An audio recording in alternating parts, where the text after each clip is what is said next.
and hello everyone. Thank you, Mayor Williams, for hosting us, and to Uncle Richard Witters for that warm welcome to your country. I want to also extend respect to the Gumbangya elders, past and present, who've cared for country here since deep time. And particular welcome to any Aboriginal and Torres Strait Islander colleagues joining us today, and all of my colleagues from the New South Wales EPA, a number of whom are sharing presentations or participating in panels over the next few days. And for us at the, I think I need to do this. For us at the, is that moving? How do I make that? There we go.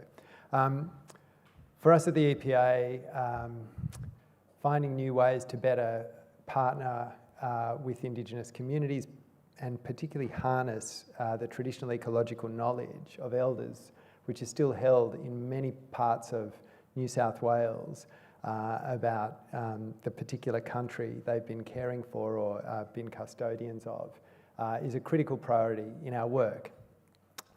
If any of you went for a walk this morning in the rain on the beach, you would have been struck obviously by some pretty powerful surf, but by such a strong sense of place here on the Coffs Coast that when I've talked to Gumbangya elders in other contexts of my work at the EPA, it's been shared with me that this is traditionally a place of healing, and I think you can feel that energy when you're in the natural environment here in the Coffs region.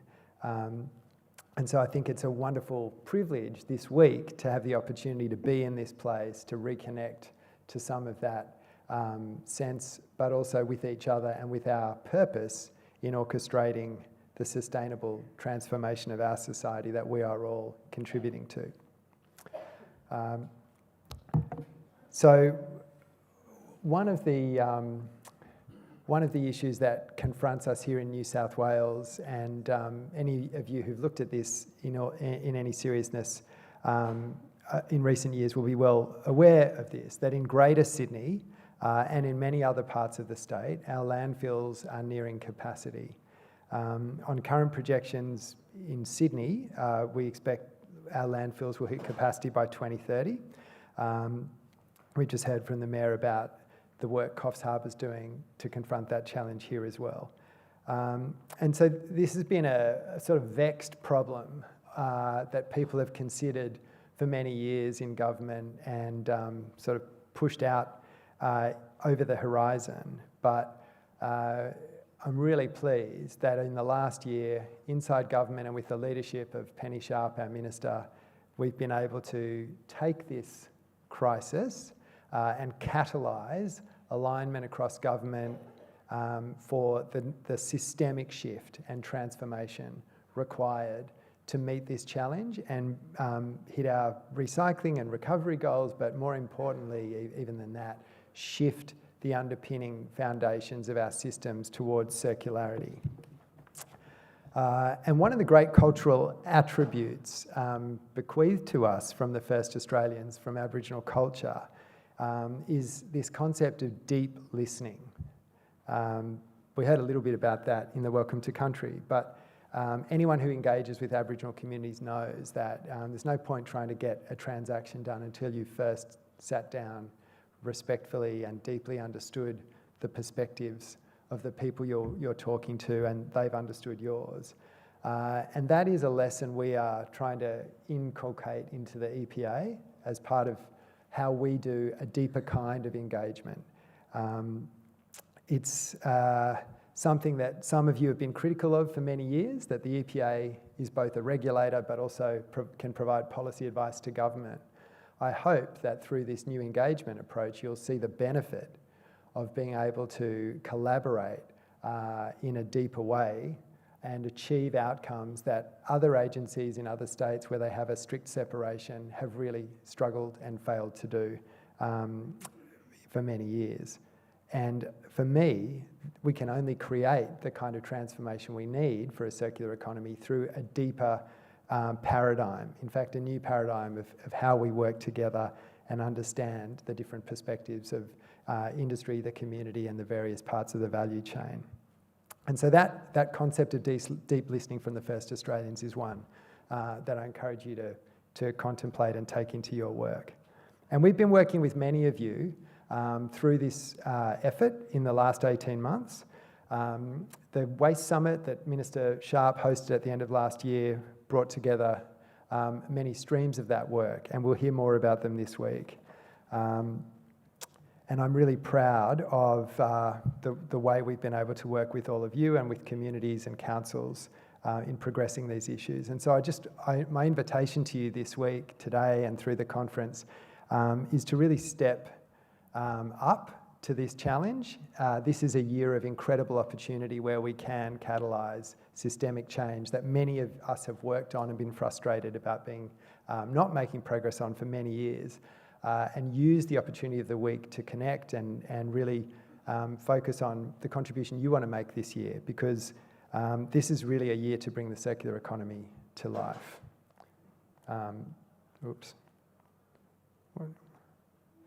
Now, one of the holy grails in cradle-to-cradle economics is enhanced producer responsibility, or what we call product stewardship.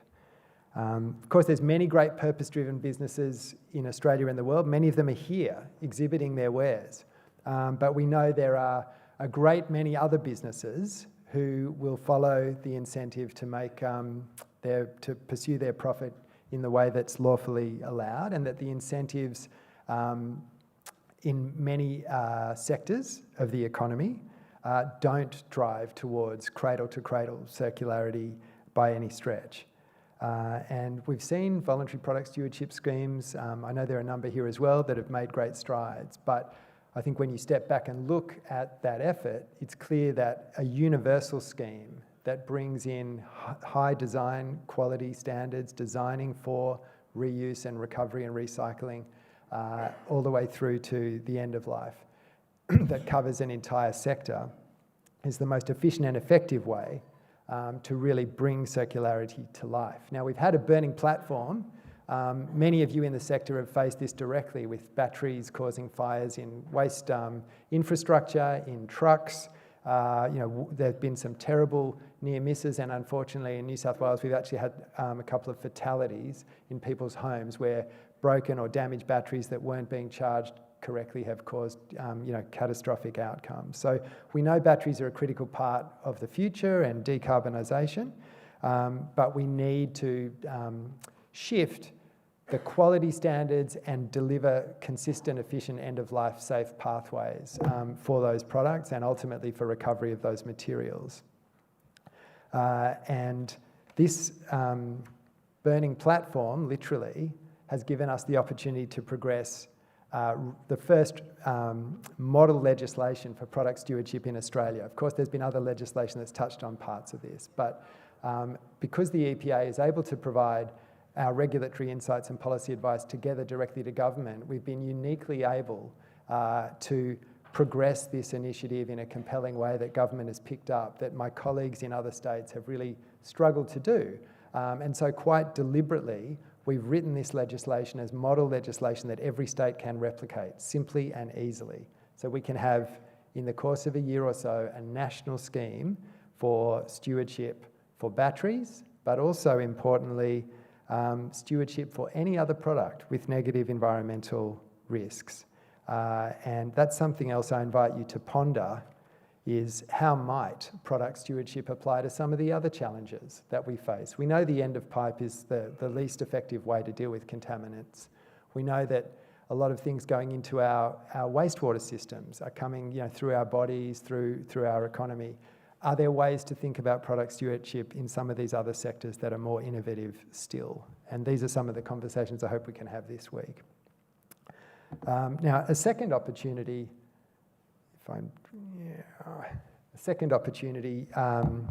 that many of you are directly engaged on is the cycling of organic material back through the economy. That traditionally about a third of the household red bin is food or garden organic material, which in pre-industrial times would have been cycled for the productive use of those nutrients throughout various uses. And in addition to the product stewardship legislation that the New South Wales government enacted this year, the government has also enacted the first FOGO mandate in Australia. And from 1 July, councils need to provide all households that receive a red bin lid service with a FOGO waste service, as well as businesses like supermarkets, hospitals, hotels, and major government institutions like corrections facilities, schools, campuses, and other institutions need to have a weekly organics collection service. And it's a staged rollout. It's going to be informed with, again, integrated collaboration with the local government sector and the industry. And it's a major program for us at the EPA. The government also understands that councils are closest to the household, and we need to give support and more tools and ongoing confidence that the resourcing to deliver those nudges and signals community by community will be available. But we're underpinning that with a statewide campaign that will launch in September to help businesses understand these new requirements and access resources to enact them. But we also need to, you can see the face of one of our public campaigns there. I don't know why I'm not able to, there we go, make that shift. But we also need to underpin the effort with significant investment in education and behaviour change. And we know this has to be done in partnership with councils and other participants so we can get the most benefit out of this critical resource, which is both a circular economy priority but also an important decarbonisation priority, because landfills, we know, are a major source of greenhouse gases and methane, and pulling the organic material out can significantly reduce that. So there'll be a number of campaigns this year informed by some significant work the EPA has commissioned with Behaviour Works on some of the nudges required for different segments of the community. So, for example, what might prompt a serial litterer to put their rubbish in the bin? And we've been researching this for years to better understand that kind of psychology.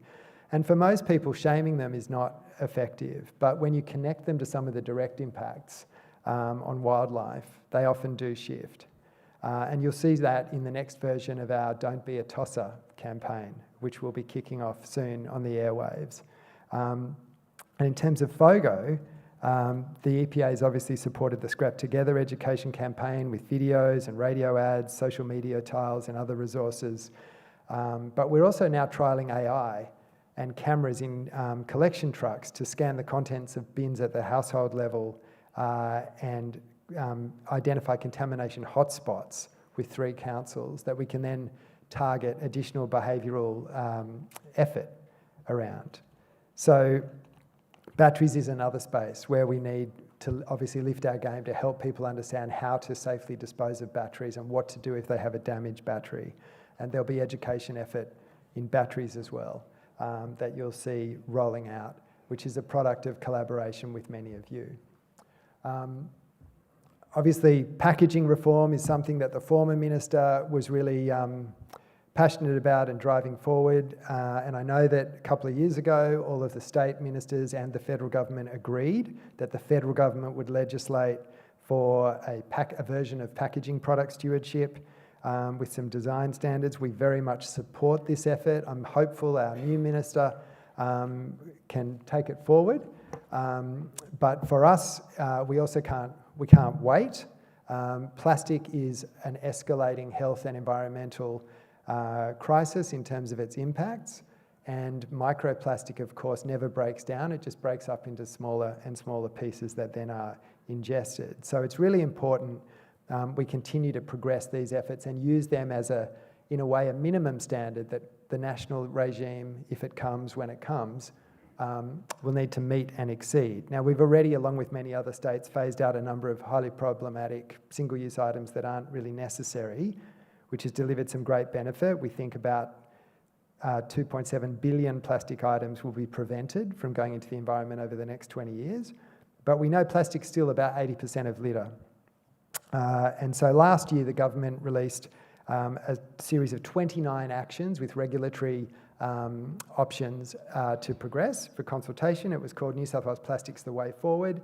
We've had incredible response from that from the community, many thousands of responses, and we remain very much committed to some of those initiatives progressing this year and over the next couple of years. A couple just interesting ones.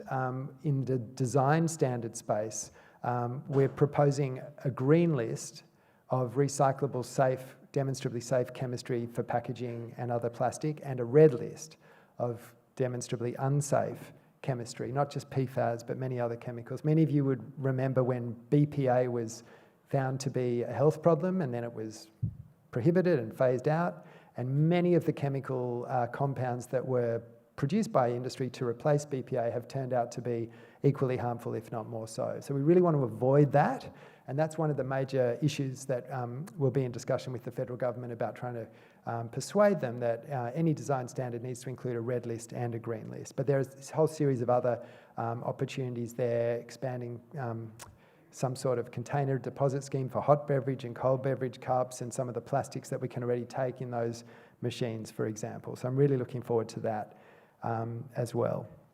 But again, it'll only succeed if it's done in a deeply collaborative fashion.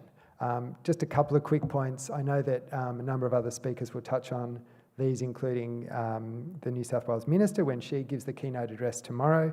But we've also heard loud and clear that the planning system can often be a significant impediment to bringing the circular economy to life.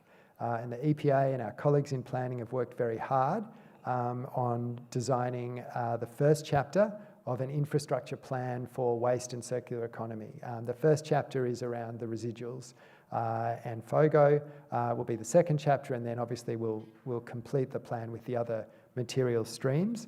But I'm looking forward to that progressing and further engagement on that as a draft with all of you.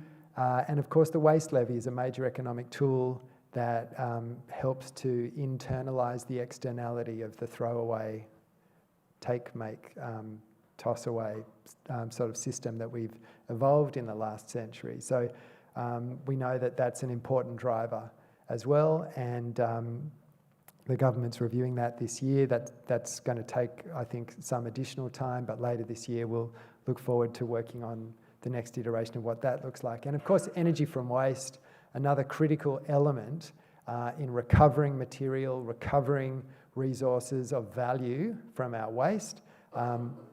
That policy framework is currently out for review, and we understand the technical standards need to be high and demonstrably safe and also commercial, and we're working through all of those issues through that consultation process as well. Just a last point perhaps from me, if I can sorry, I was one slide behind. Do I point it that way? Sorry. Thank you. That's probably why it's not working. So I want to just touch briefly on contaminants. There's been a lot in the media about PFAS, PFOS, and these forever chemicals. Historically, and last year, of course, the great asbestos mulch issue in Sydney really brought the issue of contaminated recycled material to the fore.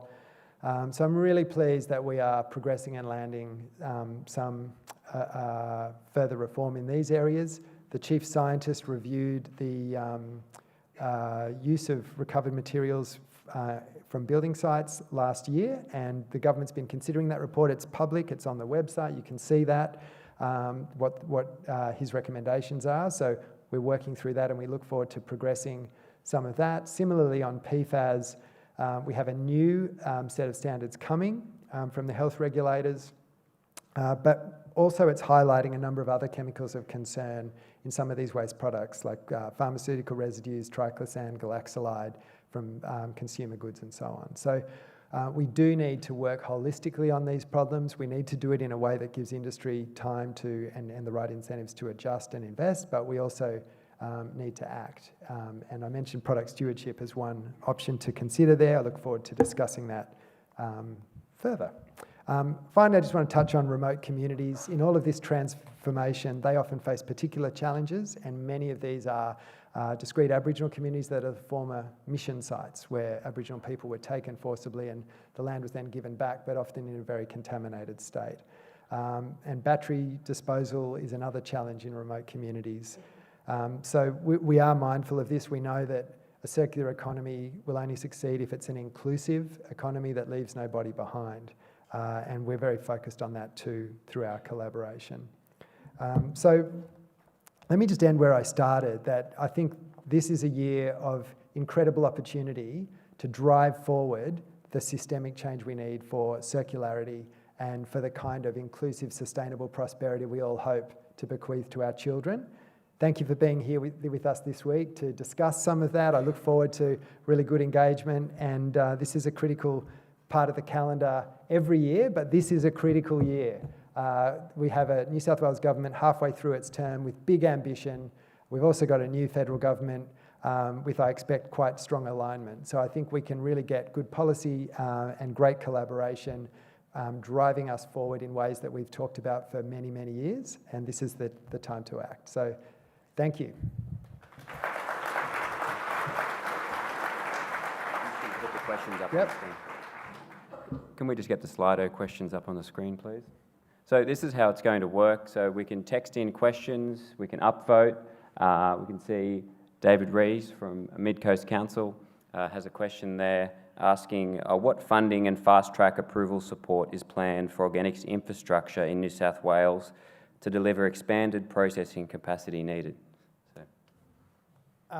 Look, obviously the FOGO sector will only come to life when we have, with the right capacity, the collections and the infrastructure.